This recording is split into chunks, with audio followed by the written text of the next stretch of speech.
Hi, thanks for tuning into another episode of Jack's Business Talk. Today we have Trade Better 99 and Cody Evers. Hey, how you doing? Right. Hi. So we're going to talk a little bit about the next series in this, what I was talking about before, about possibly selling a rental and to the tenant, in case you guys didn't know. And they came in way under what it's worth. So what to do now and what questions can be answered about it.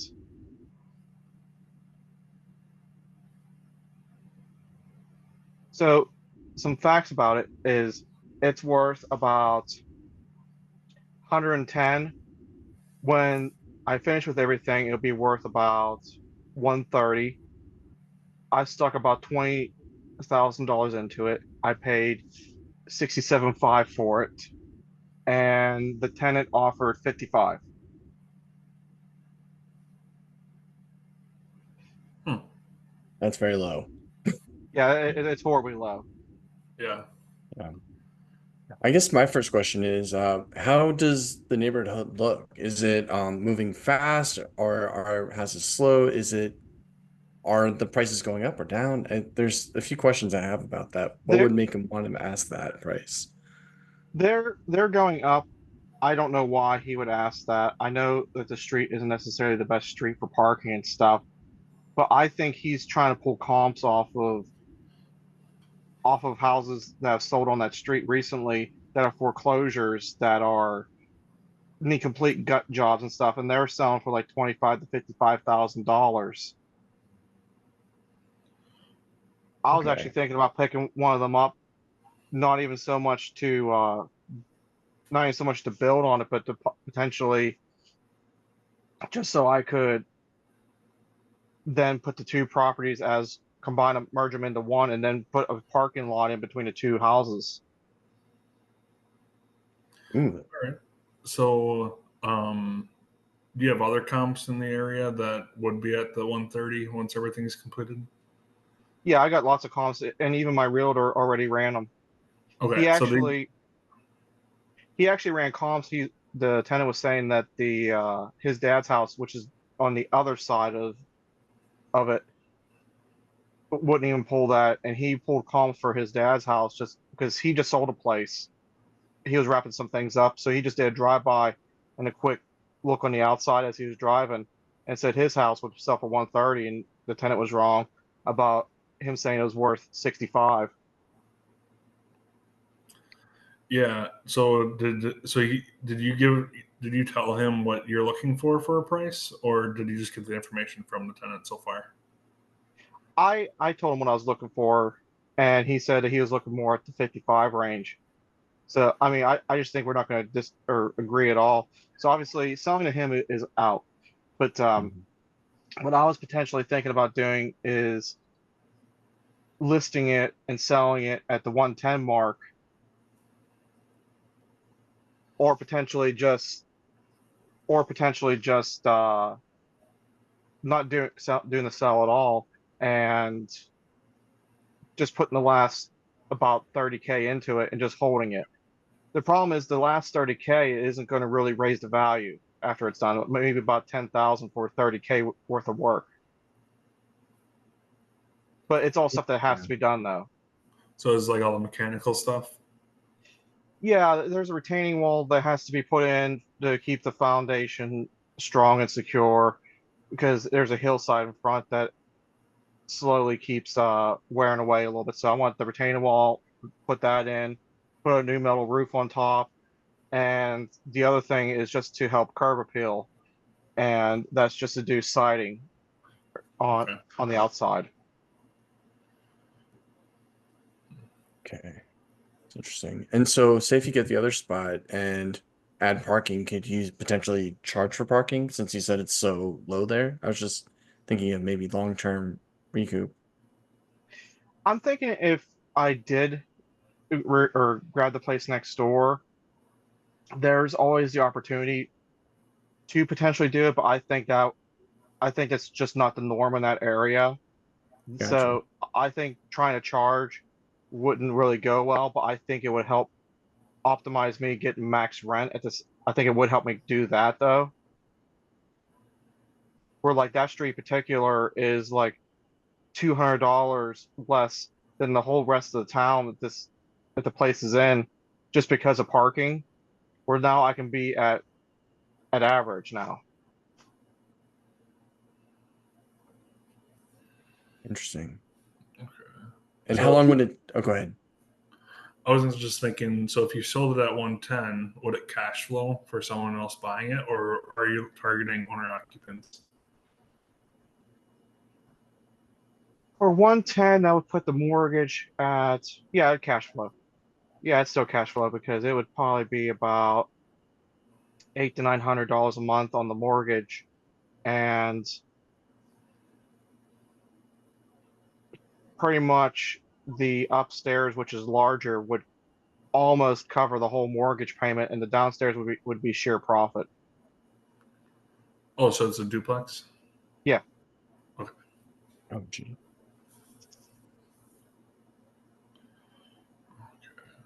That sounds pretty tempting, to be honest. I mean, how do you feel about the property overall, though? I know you said parking stuff needs fixes. What would make you want to keep it, say, for the other 20, 30 years from now? What do you see the upside for that? The cash flow. The cash Cash flow flow? is just so ridiculous for the price that I got it to what it's worth. Even like when I bought it, like the person just wanted rid of it because they didn't want to have to do the retaining wall. But I've had quotes for about 15K to do the retaining wall, and I think what they were doing though, the previous owner, was they were looking to do the whole from the stairs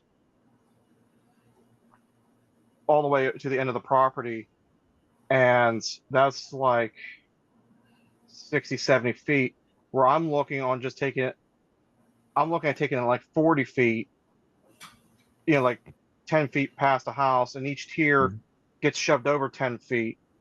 So it's three tiers, and they're looking at doing three tiers for the whole 70 feet, where I'm looking at doing 40 feet the first tier, then shove over 10 feet because you have a wall right there, which would be about 10 feet over, then do, so it would be then another 40 feet, and then the last tier go up, and actually I guess it'd be in line with the second tier, have it go up and then wrap up around the house a little bit. But to do all that, I was quoted like 15,000 for that, which I don't think is too horrible of a price for such a in-depth retaining wall. Yeah. Okay. Jeez. Um, And then the roof would be about 10K and siding would be about 6. It's not bad. What kind of setting are you looking at? Like just hard vinyl or just does it have to be brick facade? I know some cities are weird like that. Um, I'm actually going to talk, I actually want to talk to someone, and the best bang for buck, I think, would be to, if I can find someone that can repair the aluminum siding like correctly, because like Mhm. right now it's just patchwork. Yeah. It's just aluminum siding screwed into aluminum siding with no caulking or anything around it, so it's not doing anyone any good. There's still water Oh getting in there. man. that's, Wow. Yeah, they use self tapping aluminum screws too. So I actually want to see if I can't get it repaired correctly, and from there just get the whole house repainted. so I guess one of my biggest question is, why do you want to sell it? Is it just because you don't want to do these repairs? Is that the biggest thing, or is there a That, reason that you're selling that is outside of that? that would probably be the biggest thing. Is just I don't necessarily feel like doing the repairs, but at the same time, it's going to be kind of, it'll be more of one of those things where, like how Zuber was talking about, there's two different types of sellers right now. There's the ones that have to sell, and the ones that don't have to sell. I would be the one that doesn't have to sell. Like if I didn't get my price and it never sold, it wouldn't hurt my feelings one bit. Like I'm fine holding on to it, doing the repairs. I was kind of thinking more along the lines of, if I did throw it up on the MLS, I would just wait till the end of this year, or like and there wasn't any takers on it, then just say, okay, well, I'm keeping it. Or I'm actually even leaning more towards just keeping it all together. Because what I really wanted to do was sell or finance this place because I have so much equity built into it. And since I'm pretty sure that no one's going to really want to be wrapped up in something like that, that it's almost not even worth my time because I was more interested in selling it to the tenant just because then I could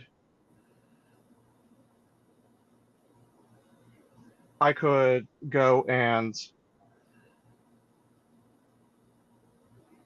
sell or finance it to him. But if that's not the case, then I'm not going to bother wasting my time trying to do it with someone else because I don't think anyone else is going to want to sell or finance in a situation like that. Interesting. Would you real estate agent, are they, I guess, investor friendly and be able to potentially find a seller finance deal? Because honestly, if you could find a deal like that, I would see that as a fairly decent investor special. Because or I'm not sure if he could or not. Hmm. I think he has good connections and stuff, so he might be able to pull something off.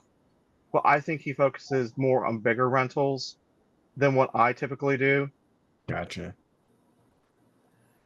Seller finance it to Mark or Mikey and see if they want it. It's true. Because if it cash flows well, it doesn't really matter. Yeah. Yeah, because that's the thing. Like, if I sell it, I know it sounds silly, but I kind of still want to make money off of it. Oh, for sure. Right. And, That's everyone's goal. but it's like if I just sell it outright, then I'll never see another penny out of it. True. Yeah. Yep. Any other projects that you're looking at for it? It's like, say, if you cash it out and everything, what would you want to do with those funds that you gain? Honestly, I'm thinking more and more about just finishing up those projects, or even just refinance it, do those 3 projects, and whatever's left wrap over to my double duplex over in Butler.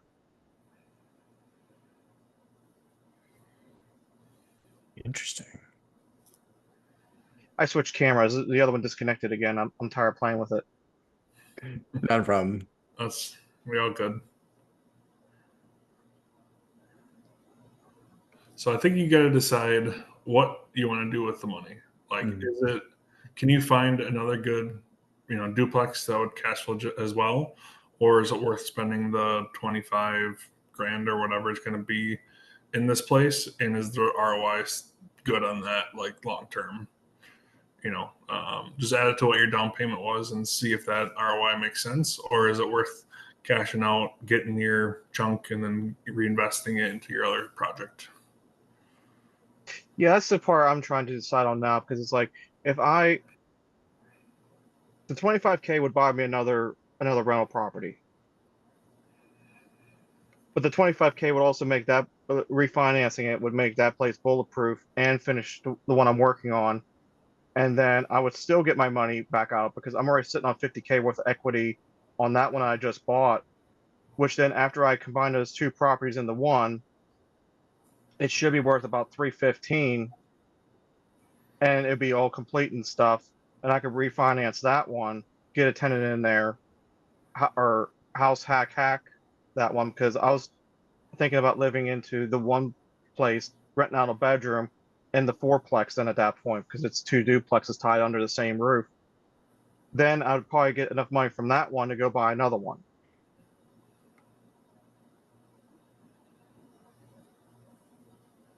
It sounds tempting.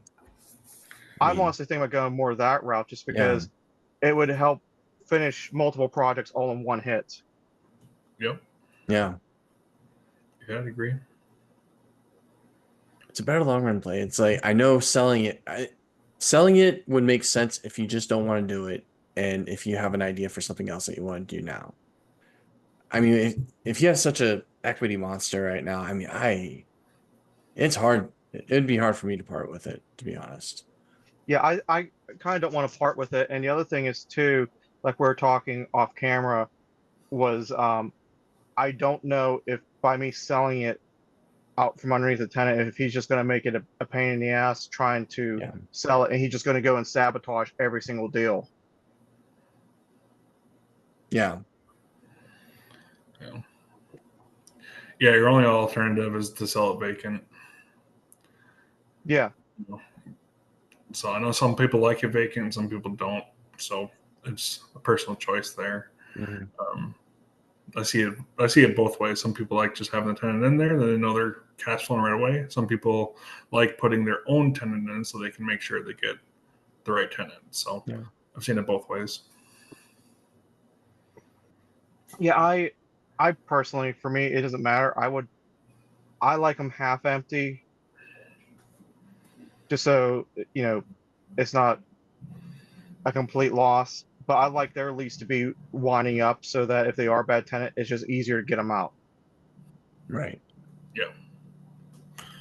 All right. So you probably plan to refi it and then it'll cash flow even after you refi.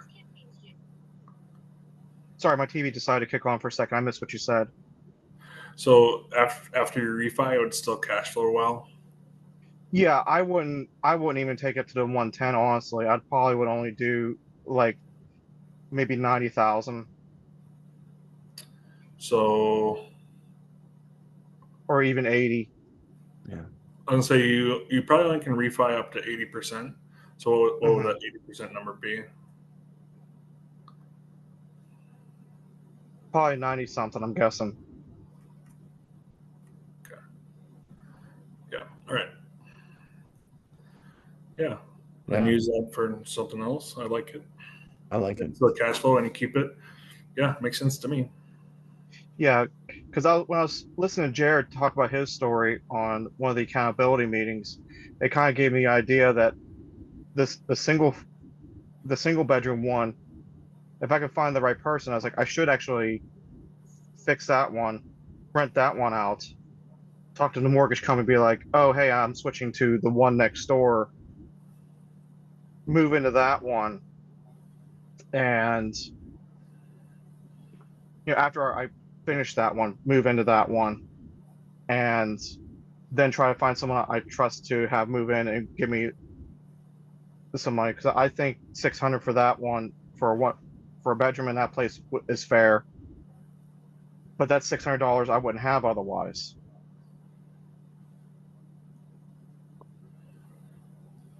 Yeah. Or I could just stay where I'm at in the single bedroom one, which I kind of like that idea too.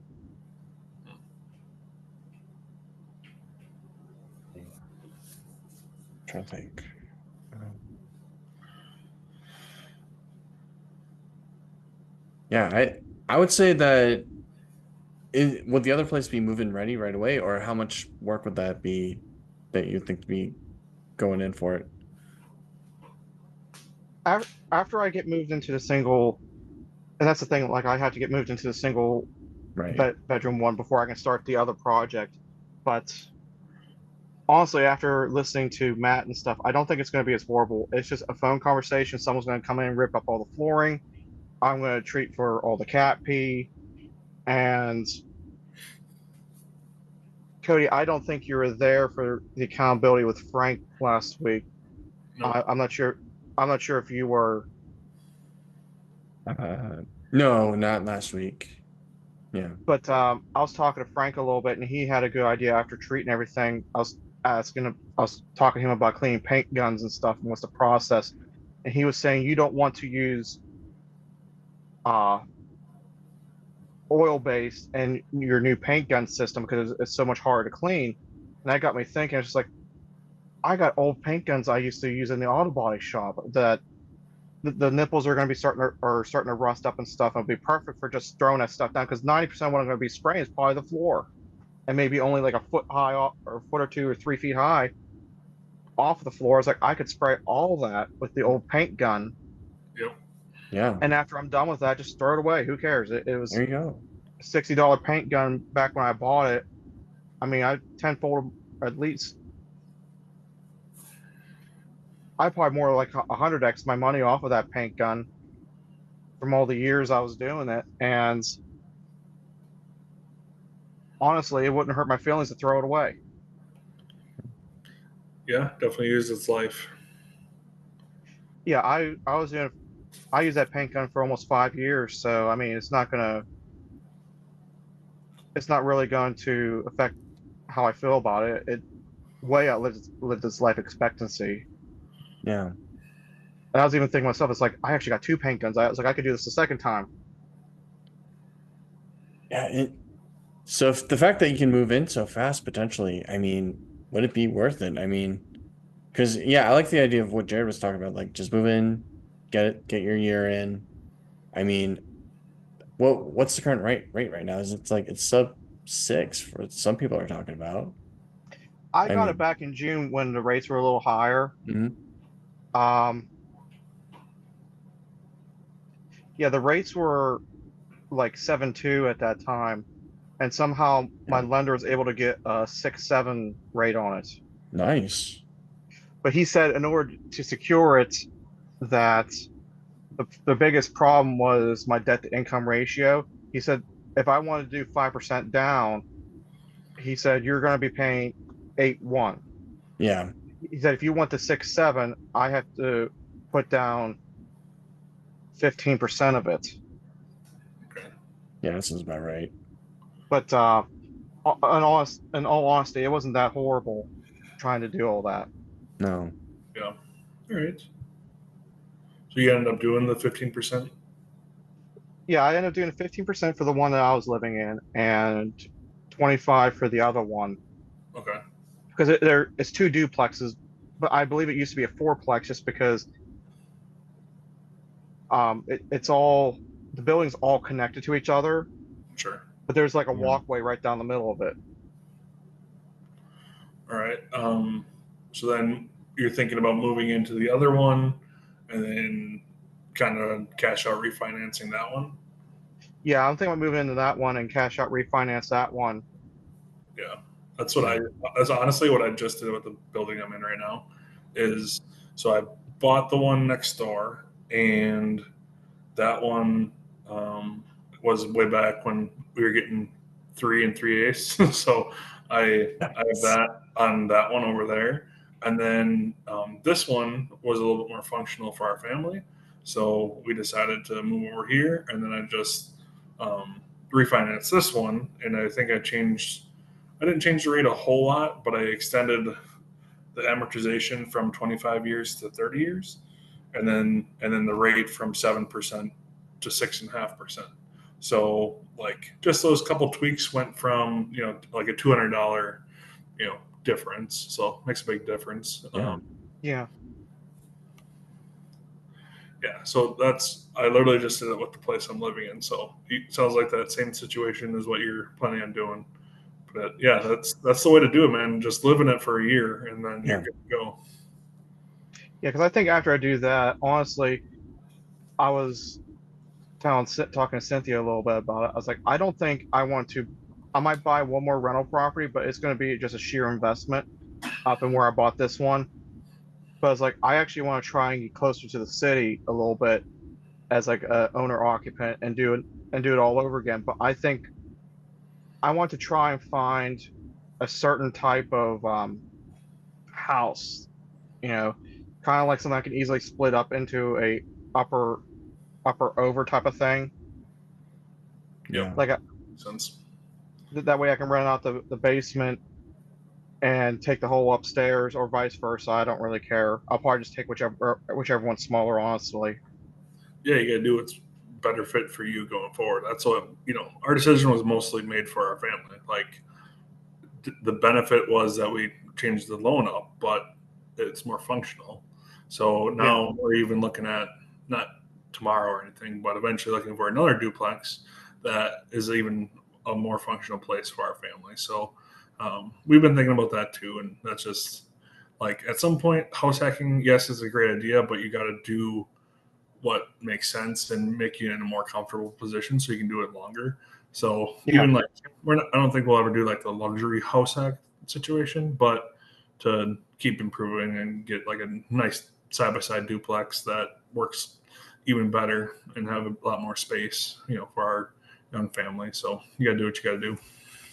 Yeah, I kind of would like to move about from where that place is about a half hour closer to Pittsburgh and do if I could find an like a single family house that has a basement that's semi-finished. I could just come in, finish it, move in downstairs, take out the stairwell, block that off, and then what would be even better is if it had like, because I know a lot of places in the area I'm looking at have apartments that are above a garage. Find one of those that has the accommodations to do all that, and see if I can't get the permitting to finish the basement as a garage. Because I know where I'm looking, for obvious reasons, if you're renting the apartment out, you can't put any like cars or tractors or anything in the garage. So at that point, it's only basically going to be a storage unit. So I might as well just revamp it, make that as an apartment too.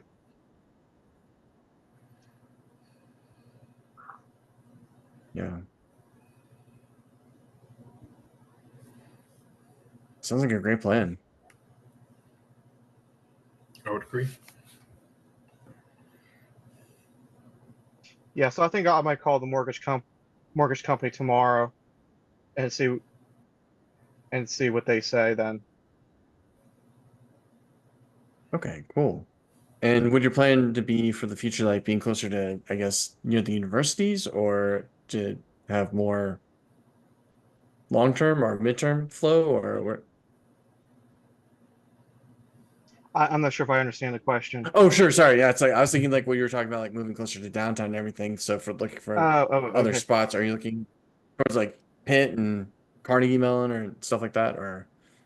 Oh no, I'm looking at properties that stay between kind of like where my family's situated, about half hour north of Pittsburgh, and where Cynthia's Gotcha. family is located, and like well, they're all spread out throughout Pittsburgh and stuff, but like in the actual city itself.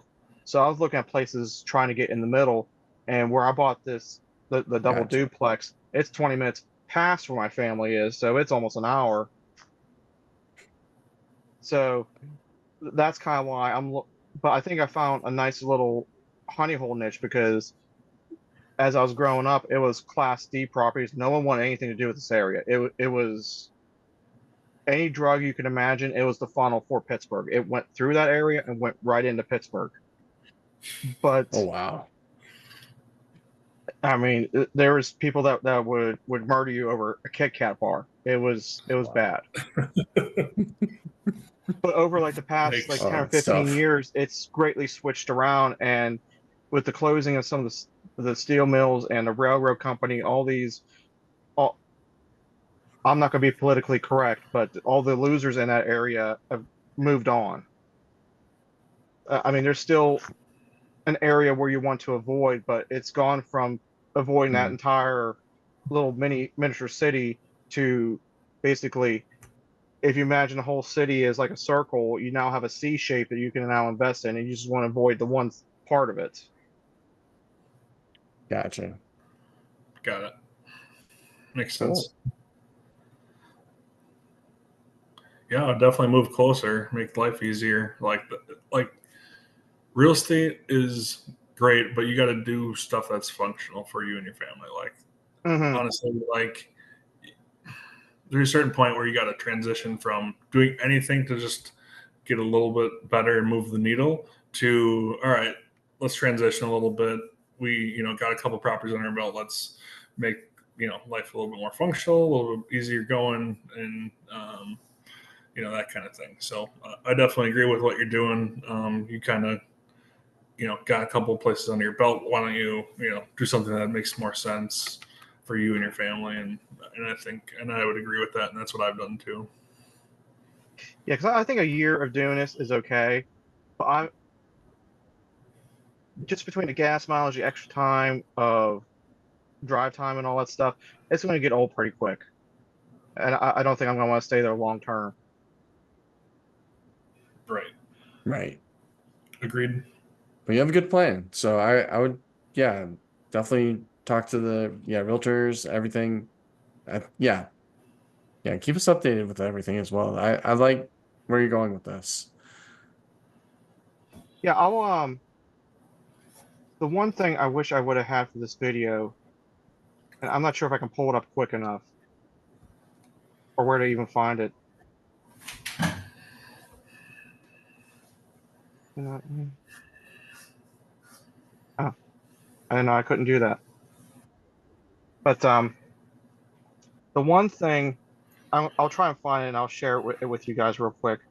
Actually, yeah, I can find it real quick now. Maybe.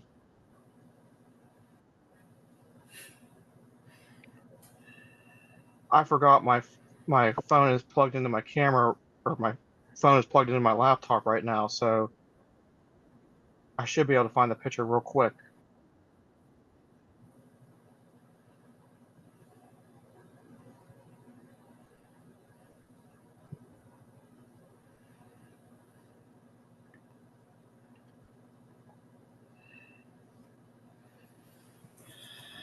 Okay. Um,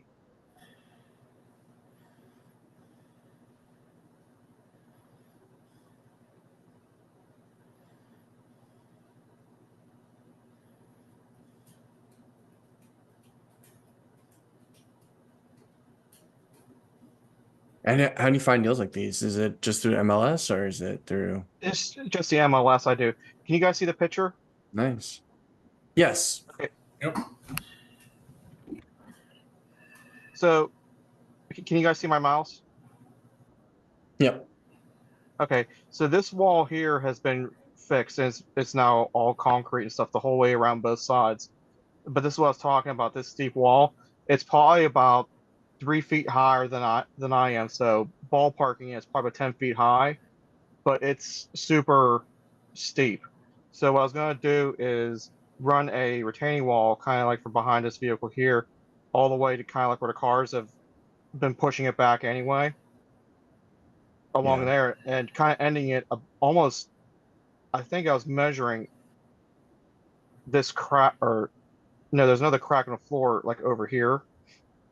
It's about 10 feet past, and then doing the second tier either right in front of this wall or beside this wall and having it go about 10 feet past that. And then the third tier being up on top of the hill, kind of going over and then cutting back up the other hill. But even Cool. like the person that's installing it said, I really don't need the third tier, but I really just need the first two tiers to help hold that hillside together, and then from there I'm fine. But he said if I'm Sure. willing to pay him for it, he'll stick a third tier in there. Just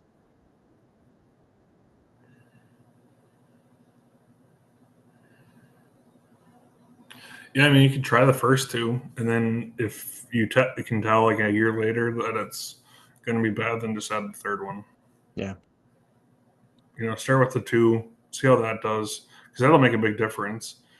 yeah, Honestly, just put those two in, and then see how it goes, and then make that decision on if you want to add that third one, and that'll save you a third of your cost or a quarter of your cost just there. yeah, that's a good idea too. So I instead forgot of how old this 15,000, it might be 12. I forgot how old this picture is. Yeah, I'm just looking over. Like this railing isn't here anymore. I put a nice new wood railing. Nice. Yeah, the inside I mean, of this place. I'll try and find a few more pictures, but the inside of this place, I don't have any before pictures. Was the same side as this siding. This is the same color as that siding, and it was like morning. It was like morning glory. Morning glory. Gold urine color. It was horrible. And I think that's part of the reason why I wow. couldn't get anyone to stay there like longer than 6 months. So I painted it. I redid both bathrooms, both kitchens, redid the flooring, and half of it upstairs. The stuff downstairs was new. I'm not going to play with it. Um, then painted the whole thing gray with white trim. Standard look. Yeah. Yeah, I wasn't trying to go for anything over the top. I know Lumberjack says, "Oh, you need to do this and you need to do this," but I was like, sometimes he goes a well above and beyond what he needs to. And like his area has higher expectations than what I have in my area. Like there's places in like the Right. place I was Right. just telling you about the double duplex, they rent them out and don't even have cabinets in them. Right. So it's like if you put So that's cabinets the in, thing. you're Like already my area, yeah, I would agree. Like my area in the Midwest, like you're not. It's not the same as some of the coastal areas that are on the top of the end stuff. yeah. Is it better? Of course, but does it need it? Yeah. There's some wiggle room there. I like nice stuff too, so we try to make things nice. But there's a certain point where are you over rehabbing it, and you got to decide Mhm. for that Right. area if it makes sense. Well, that's kind of like the one I'm going to be working on next, which I'm going to be shooting videos of. The only reason why I'm replacing the cabinets is because they're the old metal cabinets. Mhm. If Yeah. it wasn't for Probably time. Yeah. if it wasn't for that, I would leave them alone and just put new doors on and paint them. Yep. Right. And that's even like what I'm doing Yeah, with you can honestly with save. sorry, go ahead. I was just gonna say, like, you can honestly save most cabinets. You can save and refinish them, but Hmm. yeah, if they're if they're that, yeah. Yeah, I was looking Yeah. at those and I know. my I one haven't. buddy was sorry. Oh no, I was just gonna say I haven't seen metal cabinets in ages. So I mean Yeah. that's really dating it. Yeah, I was looking at the cabinets and my buddy was walking in with me. He helps me out from time to time. And he just like, what do you do if you he's like, what do you do if a tenant takes their anger out because we had that happen once where tenant smashed a door on the cabinets. He's like, we can't just go and recut a new door like you did on the last job. I was just like, well, it's easy. I pulled my auto body kit and we're gonna go from there. Buff it out a little bit. Buff it out, throw some clear I coat think on it. the If it goes in, cabinets would win. I think the cabinets would win that battle. Yeah. probably, yeah. I was joking with him afterwards, but then I thought about what I said. I was like, that might actually be brilliant at the same time. I always made cabinets to run like you do the frame and you notch out the inside and then you slip the piece in, you glue the whole thing together. And I was joking with him. I was like, what if I just took it an extra quarter of an inch out and stuck a steel plate on the backside of it? There you go. I was like, we wouldn't have to worry about busted wood doors anymore at that point. Never. Yep. I like it.